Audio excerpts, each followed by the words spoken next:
Angel Carlick was described as a caring person with a bright future ahead of her. The 19-year-old Kaska woman was from Dease Lake in northern BC. She later moved to Whitehorse, where she was a youth advocate who ran a dinner program where she cooked meals for children.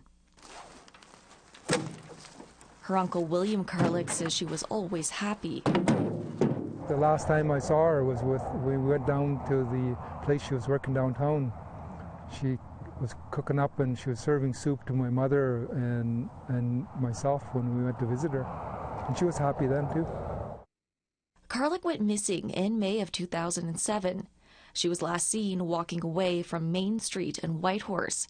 Her remains were found 6 months later on November 9th on a mountain. Her death was ruled a homicide. Tragically, her mother, a missing and murdered Indigenous woman and girls advocate, Wendy Carlick, was also murdered in 2017. Wendy's accused murderer is now in jail awaiting trial. William says he copes with their deaths through ceremony and by accepting that he has no control over what's happened. Just understand that, we had time to share with them, and then when they leave, whichever way it happens, we just got to continue, because one day we're going to make that journey too. 14 years to the day Carlick's remains were found, no one has been charged with her murder. It's prompted the Yukon RCMP's Historical Case Unit to ask the public's assistance in solving her case. Michael Simpson is an investigator for the Historical Case Unit.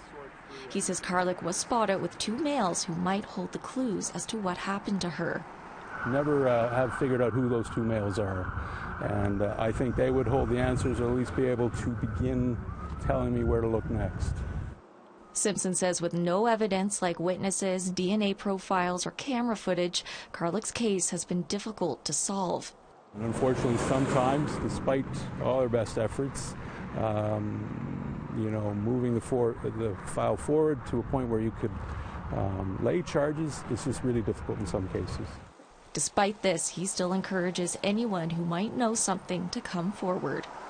And hopefully bring this matter from my end to justice, but we need the public's assistance to do that, and don't forget about her.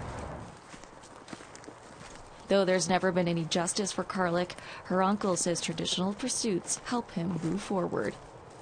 For us, we just find a way to move on and deal with it, in a good way, and try to find strength where we could. Sarah Connors, APTN National News, Whitehorse.